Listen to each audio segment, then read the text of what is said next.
Hiniling ng mga tao na ipanalangin sila ni Jeremias. Ika-42 kabanata. Pagkatapos, lumapit kay Jeremias sina Johanan na anak ni Kareya, Azariah na anak ni Hosea, ang kasama nilang opisyal ng mga sundalo, at ang lahat ng mamamayan mula sa pinakaaba hanggang sa pinakadakila. Sinabi nila kay Jeremias, "Nakikiusap kami sa iyo, kaming mga natitira na ipanalangin mo kami sa Panginoon na iyong Diyos.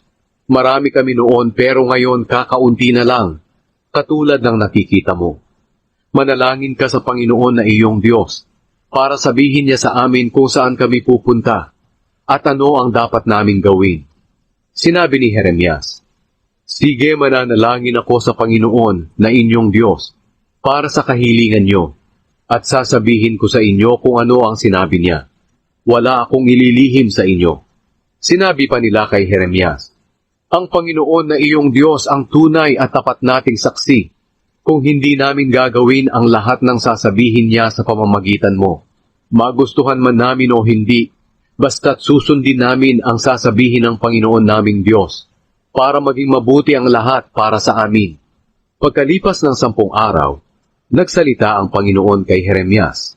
Kaya pinatawag ni Jeremias si Johanan na anak ni Kareya, at ang lahat ng kasama niyang opisyal ng mga sundalo, pati ang lahat ng mamamayan mula sa pinakaaba hanggang sa pinakadakila. At sinabi ni Jeremias sa kanila, "Hiniling ninyo na manalangin ako sa Panginoon, ang Diyos ng Israel, at ito ang sagot niya. Kung mananatili kayo sa lupaing ito, ibabangon ko kayo at muling itatayo, at hindi na ipapahamak. Sapagkat totoong nalungkot ako sa kapahamakang ipinaranas ko sa inyo. Huwag na kayong matakot sa hari ng Babylonia, dahil kasama ninyo ako at ililigtas ko kayo sa mga kamay niya. Kahahabagan ko kayo. Gagawa ako ng paraan para kahabagan niya kayo, at payagang manatili sa inyong lupain.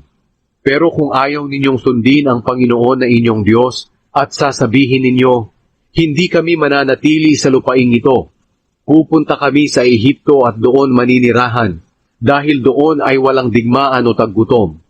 Ito ang sasabihin sa inyo ng Panginoong makapangyarihan, ang Diyos ng Israel.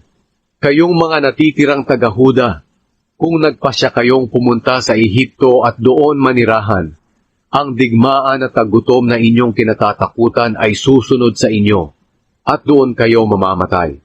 Ang lahat ng may nais manirahan sa Ehipto ay mamamatay sa digmaan, gutom at sakit. Walang sino man sa kanila ang makakaligtas o makakatakas sa kapahamakang ipaparanas ko sa kanila. Ito pa ang sinabi ng Panginoong makapangyarihan, ang Diyos ng Israel, kung paano ko ipinadama sa mga taga-Jerusalem ang tindi ng galit ko. Ipadarama ko rin sa inyo ang galit ko kung pupunta kayo sa Ehipto. Susumpain at kasusuklaman kayo ng mga tao. Kukutsain nila kayo at ituturing na masama, at hindi na kayo makakabalik pa sa lupaing ito. Kayong mga natitirang taga-Huda, sinasabi ng Panginoon na huwag kayong pupunta sa Ehipto. Tandaan niyo ang mga babalang ito na sinabi ko sa inyo ngayon. Hindi mabuti ang ginawa ninyo. Hiniling ninyo sa akin na lumapit sa Panginoon na inyong Diyos at manalangin para sa inyo, at sinabing gagawin ninyo ang lahat ng sasabihin niya. Pero ngayong sinabi ko sa inyo ang ipinapasabi niya, ayaw naman ninyong sundin.